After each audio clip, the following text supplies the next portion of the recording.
Salut les amis, pas d'erreur, c'est le chieur.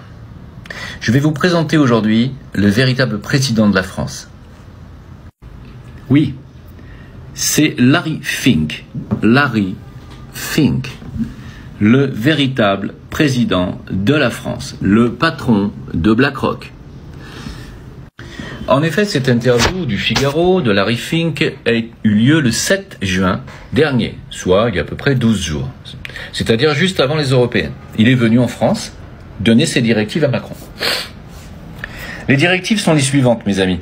On a cru qu'en cas de victoire large du RN aux européennes, c'est Macron qui a décidé de dissoudre.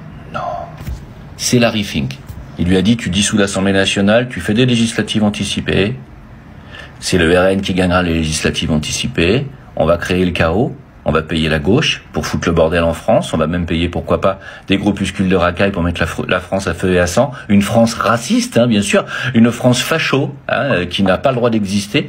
Et donc, et tu vas me dire, mais quel intérêt de tout ça, puisque Macron n'aura pas la main? Attendez, bougez pas. Accroche-toi au pinceau, je retire l'échelle. Voilà le vrai plan. Le plan du chaos jusqu'au bout. Europe 1 vient de révéler que Macron évoque auprès de son entourage la possibilité d'activer l'article 16 de la Constitution pour prendre les pleins pouvoirs, sans aucun contrôle, juste après les élections législatives, en cas de trouble. C'est encore pire que ce qu'on pouvait imaginer. On a dit... ouais, mais Macron va démissionner, comme il n'aura pas fini son mandat, ça lui donne droit à se représenter pour un troisième mandat. Non. On a dit, non, mais il va rester avec la cohabitation, étant donné que la France est aujourd'hui un redressable, dans 3 ans, il récupère le bébé. Non. Leur but et leur putain de plan, c'était de laisser gagner le RN pour passer la guerre civile et le chaos qu'ils vont organiser, n'est-ce pas? Pourquoi? Pour invoquer l'article 16 et donner les pleins pouvoirs à Gogol Ier. Ça s'appelle un coup d'État. Sauf que si ça avait été Macron qui l'avait fait avec le gouvernement, on peut dire oui, mais c'est le chaos, effectivement, il y a un problème.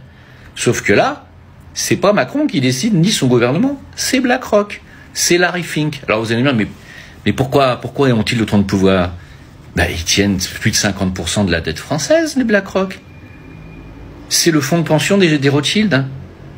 Vous n'avez pas compris encore qui dirige ce pays. Vous ne pigez pas qui dirige l'Union européenne. Vous n'avez pas encore compris qui dirige le monde. C'est ça le problème. C'est pour ça que vous votez RN. Ou que vous votez LFI, la France insoumise qui n'a jamais été aussi soumise. C'est pour ça que vous ne comprenez pas. Et c'est pour ça que vous ne votez pas Frexit. C'est pour ça que vous n'avez pas pigé l'importance de sortir de ce cercle infernal de l'Union européenne qui est une mafia payé par les BlackRock, par les JP Morgan, par surtout la Goldman Sachs, mais c'est les JP Morgan, c'est BlackRock qui gère les pensions des familles qui sont dans la Banque fédérale américaine. C'est eux qui tiennent tout, 50% de notre dette. On est mort. Si demain ils vendent notre dette, la France s'écroule. C'est eux qui tiennent la maison. Si demain vous avez des dettes, que moi je vous les rachète, je décide de tout pour vous. C'est exactement ce qu'est monsieur Larry Fink pour la France et Macron qui obéit. Pourquoi? Parce que Larry Fink gère l'argent et le fonds de pension des Rothschild et Macron est passé grâce aux Rothschild. C'est un bébé Rothschild, Macron. Vous comprenez pas? Écoutez, le jour où vous comprendrez, peut-être qu'on pourra se parler, parce que les Rothschild qui veulent récupérer l'Ukraine, c'est pour ça qu'on est obligé de soutenir l'Ukraine, alors que ils ne sont ni dans l'OTAN ni dans l'Union européenne, qu'on n'a pas à se soucier de ce qui se passe en Ukraine. Ça ne nous regarde pas. Ça n'est pas notre problème. Mais il faut qu'on envoie vos enfants bientôt en Ukraine pour défendre un pays. Je ne parle pas du peuple ukrainien qui n'y est pour rien, et qui au contraire aujourd'hui est plutôt victime également, comme les Français vont bientôt l'être, de cette putain de mafia rothschildienne, qui a aussi créé Israël par un jeu de dupes, n'est-ce pas, et qui aujourd'hui est responsable d'un massacre et d'un génocide. C'est toujours les mêmes. Alors, bon courage pour ce réveil, mes amis. Ça fait un petit peu mal de se réveiller le matin et dire « Pour qui on va voter, au fait, aux législatives ?» Tu peux voter pour qui tu veux, ça ne changera strictement rien. Strictement rien. Tu comprends? Le problème, il est là. C'est Rothschild qui dirige la France. Point final.